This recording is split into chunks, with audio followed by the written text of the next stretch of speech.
Hey guys, I hope you got a great Thanksgiving break. I know I did, but it is time to get back to work for just a couple more weeks and then we have Christmas break. All right, this week we are talking about the Civil War. Remember, before Thanksgiving break, we talked about slavery in the South, and so now we're going to talk about what came as a result of the differing opinions about slavery.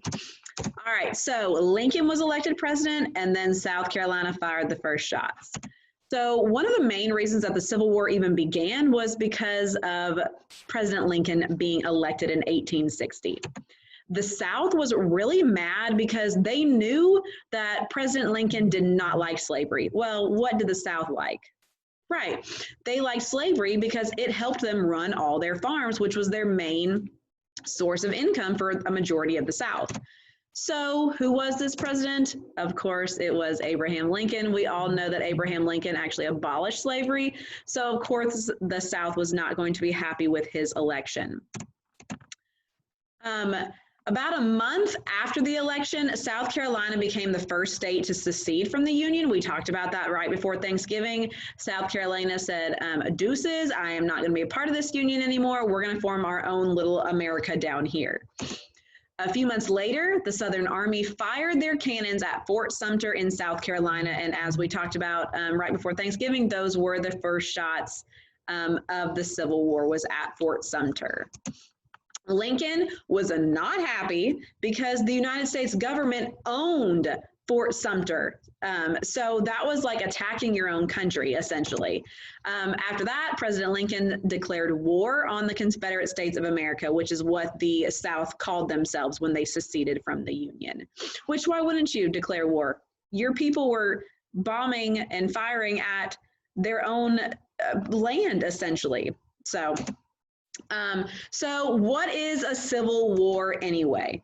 So the United States, we know, has fought a few wars since it became a nation 200 years ago, but most of those have been fought in other countries and against someone else's government, not in our own country against our own government.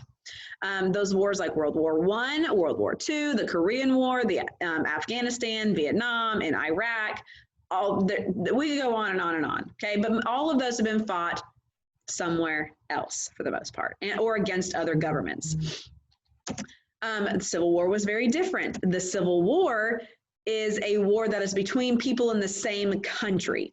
So America's Civil War was a war that the Americans fought, not against Canada, Mexico, France, but against other Americans. So Americans were fighting Americans. It was really silly, and it was over slavery, which was a terrible concept anyways. So it was just all a big mess. Emancipation. So on New Year's Day in 1863, 3 years into President Lincoln's term as president, he issued the Emancipation Proclamation. Try to say that 3 times fast.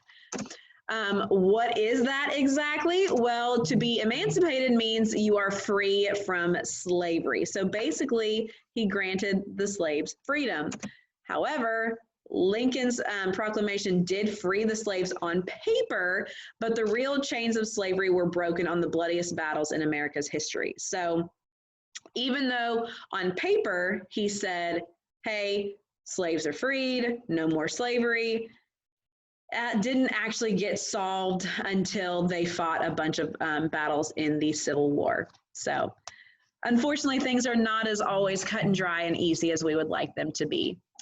That is it for today. We will pick up tomorrow with day 2. So I will see you then. Have a great afternoon, guys.